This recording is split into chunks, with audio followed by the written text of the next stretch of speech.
And should that go into our next story then? Where we're watching the Yeah, Game so then that Awards? brings us to the Game Awards. Well, remember, so it started out, there was a game that was playing. And it started out and it had this big like establishing shot. And there were all these like deserty areas. And everything was like, it was like this big open. So we saw it and we're like, wow, this looks like it could be a new Dune game. I was like, holy crap. That, I think I was the one that actually said it initially. I was like, is this Dune? It's like, are they making a new Dune? So we started talking about it. I was like, Ricardo and I started getting to the point where we were convinced this must be Dune. But then but the thing is though, why were you bringing up Dune? Was it because you were...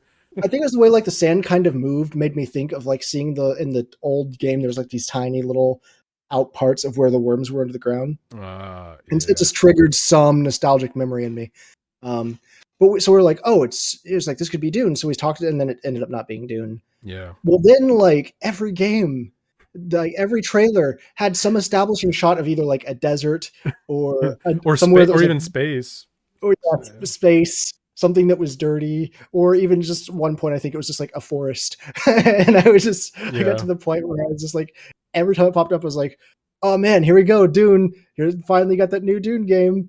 And then, that just became the stupid joke anytime I saw a desert Dune shot.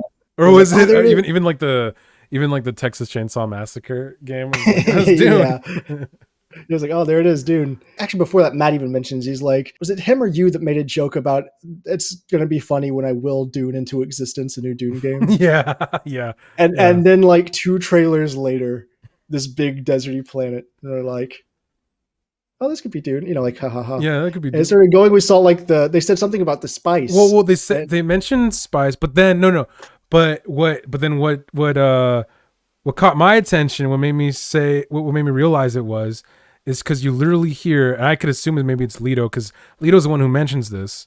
They say desert power, and I remember that just from the movie, but that's even something like from Dune as like the book and then the actual story. Yeah. But he says desert power, and I was like, that's it. This is Dune. This is literally Dune. Yeah, there's like, oh my god, there's a new Dune game, and that's when I said it, I just kind of sat there. I was like this kind of way. I was like, I'm not gonna say anything because the second I'm like, this is Dune, it's not gonna happen. So I just sat there and I just kept waiting till they confirmed it was Dune. And I was like, but I was like, no, this is Dune. They said desert power. They even and spice and that. Yeah, that's funny. And freaking 20 years later. Over 20 years. Yeah, but then the coolest thing that makes me interested even more is that it's going to be a 4 times RTS like Civilization.